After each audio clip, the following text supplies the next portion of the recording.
ጤና ይስጥልን የተወደዳችሁና የተከበራችሁ የሚዲያችን ተከታታዮች በያላችሁበት እንደምቆይታችኋል ከአራቱ ማዕዘናት የተውጣጡ አዳዲስ መረጃዎችን ይዘንላችሁ መተናል። አብራችሁ እንድትቆዩ የጋበዝኩኝ። በቅድሚያም አበይት ነጥቦችን እነሆ።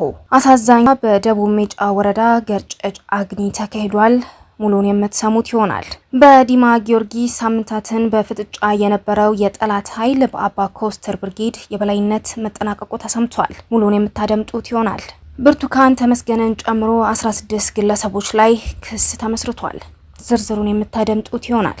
የተወደዳችሁና የተከበራችሁ የሚዲያችን ተከታታዮች አብሮነታችሁን ስትቸሩን እነዚህንና ሌሎች መረጃዎችንም ያደምጣሉ። አብራችሁን ቆዩ። በጎጃም ደቡብ ሜጫ ወረዳ በገርጨጭ አዲስ ዓለም ቀበሌ አግኒ ሚያዝያ 29 ቀን 2017 ዓ.ም ከጧቱ 12 ሰዓት አካባቢ በሰርግ ቤት ውስጥ ያሉ ሙሽሮችንና የአንድ ሙሉ ቤተሰብ በአገዛዙ ኃይል ሙሉ በሙሉ የአብይ አህመድ ብልጽግና ቡድን አገልጋይ በሆኑት በሚሊሻና መከላከያ በሰርግ ፕሮግራም ላይ ያሉትን 8 ንጹሃንን በግፍ ሲረሽንና 4ቱ ከባድ ቁስለኛ መሆናቸውን የተሰማው። በዝርዝር ለማመላከት ያክልም ከተገደሉት መካከል ከዚህ በታች የምንጠራቸው በስም የተለዩ ናቸው። ስመኛው ሞላ እድሜ 42፣ ሞላ ከበደ እድሜ 78፣ አያና ሞላ እድሜ 51፣ ትንሳኤ ፍቃዱ እድሜ 13፣ ተመስገን አስማማው እድሜ 9፣ ገነት ገብሬ እድሜ 10፣ ቁሜ ገብሬ እድሜ 20 እንዲሁም ደግሞ ማንነቱ ያልታወቀ ግለሰብም እንዳለበት ነው የተመላከተው። ከባድ ጉዳት ያስተናገዱት ደግሞ ገብሬ ደሳለኝ፣ አዳሙ ውበቱ እንዲሁም ደግሞ ጋሹ ገረመው ይገኙበታል። በዲማ ጊዮርጊስ ሳምንታትን በፍጥጫ የነበረው የጠላት ኃይል በአባ ኮስተር ብርጌድ የበላይነት መጠናቀቁ ተሰምቷል። ዲማ ጊዮርጊስ ገብቶ የነበረው የአብይ አህመድ ወራሪው ሰራዊት በጀግኖቹ አባ ኮስተር ብርጌድ አይቀጡ ቅጣት መመታቱን ሚያዝያ 28 ቀን 2017 ዓ.ም ሳይወድ በግድ ጨለማን ተገን አድርጎ ወጥቷል ነው የተባለው። የተወደዳችሁና የተከበራችሁ አድማጮቻችን መረጃዎቻችን አሁንም እንደቀጠሉ ናቸው። በመሆኑም ወደ አስቸኳይ መረጃችን እናመራለን። የአማራ ፋኖ በጎጃም ከጎጃም ወደ አዲስ አበባና ባህር ዳር የሚጫንን ማንኛውም አይነት እህል ከ2 ቀን በፊት ላልተወሰኑ ቀናቶች መከልከሉ ይታወሳል። ክልከላውን ተላልፎ የተገኘ ማንኛውም ነጋዴ ለሚወሰደው እርምጃ ኃላፊነቱን ራሱ ይወስዳልም ሲል ነው መግለጫው ያመላከተው። የ8ኛ በላይ ዘለቀ ክፍል ጦር በሚያስተዳድራቸው ወረዳዎች ደጀን ወረዳ፣ እነማይ ወረዳ፣ ሸበል በረንታ ወረዳ፣ ደባይ ጥላት ግን ወረዳ፣ አናርጅ እናውጋ ወረዳ የምትገኙ የእህል ነጋዴዎችና የከሰል ነጋዴዎች በድርጅታችን የወጣውን የእህልና ከሰል ክልከላ በትህትና እንድታከብሩ እንጠይቃለንም ሲልም ነው ያሳሰበው። በክፍለ ጦራችን ስር የምትገኙ 5ቱ ብርጌዶች ወይም ደግሞ ሻለቃዎች ያወጣውን የእህልና ከሰል ክልከላ በትኩረት ሰጥታችሁት እንድትሰሩና እርምጃ እንድትወስዱ እናሳስባለንም ነው ያለው። ክልከላውን ተላልፎ የተገኘ ማንኛውም ነጋዴ ለሚወሰደው እርምጃ ኃላፊነቱ ራሱ ነጋዴው ይወስዳል ሲሉም ነው ያካሉት። ከወራት በፊት የአገዛዙን መንግስት ሰላም የነሳው የብርቱካን ተመስገን ጉዳይ አሁንም እንደቀጠለ ነው።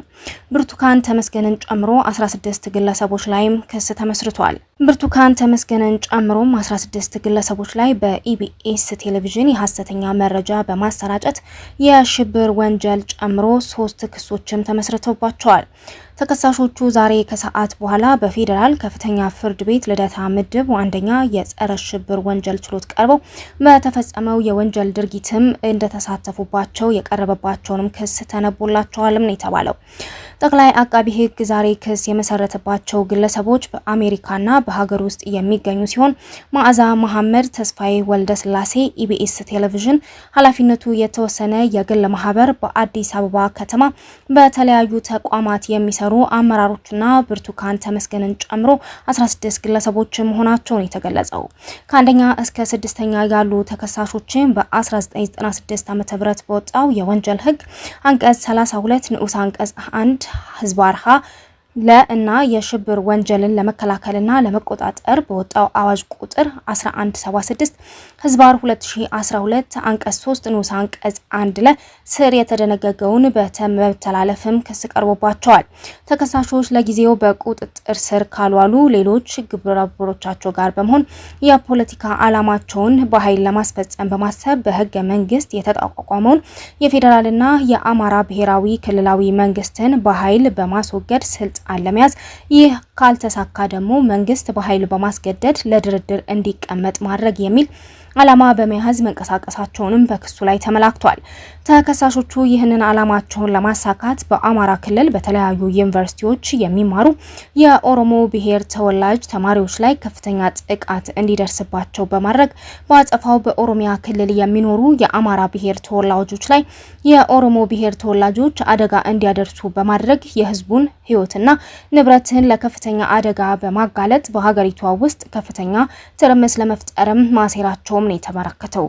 በዚህም ኢትዮጵያ ውስጥ የህግ የበላይነት እንዳይኖርና መጨረሻ የሌለው ከፍተኛ የሰው ህይወት እልቂት እንዲከሰት በማድረግ መንግስት ሀገሪቷን ተረጋግቶ እንዳያስተዳድር የሀገሪቷን አንድነትና ሉዓላዊነት እንዳያስጠብቅ የዜጎችን በሰላም የመኖር መብትን እንዳያስከብር ለሰው ህይወትና ንብረት ደህንነት ዋስትና እንዳይሆን በማድረግ አጋጣሚውን በመጠቀም ተከሳሾቹ በሀገር ውስጥና ከሀገር ውጭ ሆነው በመናበብ የተመደቡበትን የስራ ኃላፊነት እንደ መልካም አጋጣሚ በመጠቀም ከመስከረም 2017 ዓ.ም ጀምሮ እስከ መጋቢት 2017 ዓ.ም ድረስም መንቀሳቀሳቸውንም ክሱ ያስሳል። በመሆኑም የተለያዩ ሐሰተኛ መረጃዎችን በማዘጋጀትና ለስድስተኛ ተከሳሽ ብርቱካን ተመስገን ያስጠኑትን ሐሰተኛ ታሪክ እውነተኛ ታሪክ አስመስሎ በመቅረጽና በሀገር ውስጥና ከሀገር ውጭ ላሉ ዜጎች እንዲደርስ በማድረግ በህዝቡ ዘንድ ከፍተኛ ቁጣ እንዲቀሰቀስ ማድረጋቸውን አቃቢ ህግ በክሱ ላይ አስረድቷል። በዋነኛነትም ስድስተኛ ተከሳሽ በደምቢዶሎ ዩኒቨርሲቲ ተማሪ በነበረችበት ወቅት ተጠልፋ እንደተደፈረች በማስመሰል ሐሰተኛ መታወቂያን ጨምሮ የገንዘብ ድጋፍ እና እቅድም አውጥቶ በመስጠትና በመተባበር በተመሳሳይ ተከሳሾቹ የሽብር ወንጀልም ክስ ቀርቦባቸዋል። ሁለተኛው ክስ ከ7ኛ እስከ 11ኛ ተከሳሾች ባሉ ተከሳሾች ላይ የቀረበ ቢሆን በ1996 ዓ.ም በወጣው የወንጀል ህግ መሰረት የጥላቻ ንግግርና ሐሰተኛ መረጃ ስርጭትን ለመከላከልና ለመቆጣጠር በወጣው አዋጅ ቁጥር 1185 ህዝባር 2012 አንቀጽ 4፣ 5 እና 7 ህዝባር 14 ስር የተደነገገውን በመተላለፍም ክስ ቀርቦባቸዋል።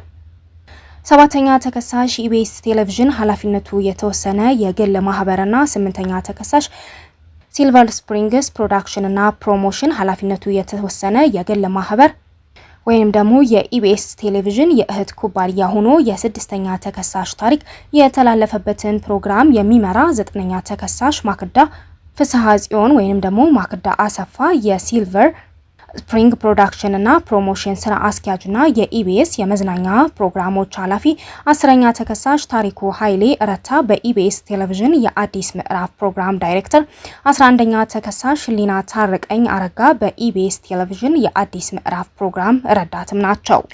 ተከሳሾቹ በዋና ወንጀል አድራጊነት ተካፋይ በመሆን በመላ ሀሳባቸው በወንጀሉ ድርጊትና በሚሰጠው ውጤት ሙሉ ተካፋይ በመሆን የማይገባ ጥቅም ለስድስተኛ ተከሳሽ ብርቱካን ተመስገን ለማስገኘት አስበው የተሰጣቸውን ስልጣንና ኃላፊነት በግድፈት ያለ አግባብ በመገልገል ሐሰተኛ ነዋሪ መታወቂያ እንዲሰጣት በማድረግ እውነቱ ሳይረጋገጥ በአስገድዶ መደፈር ምክንያት ለልብ ህመም በሽታ እንደተዳረገች የኢኮኖሚ አቅምና ቤተሰብ እንደሌላትና እገዛ እንደምትፈልግ እንድትገልጽ ድጋፍ በማድረግ የማይገባትን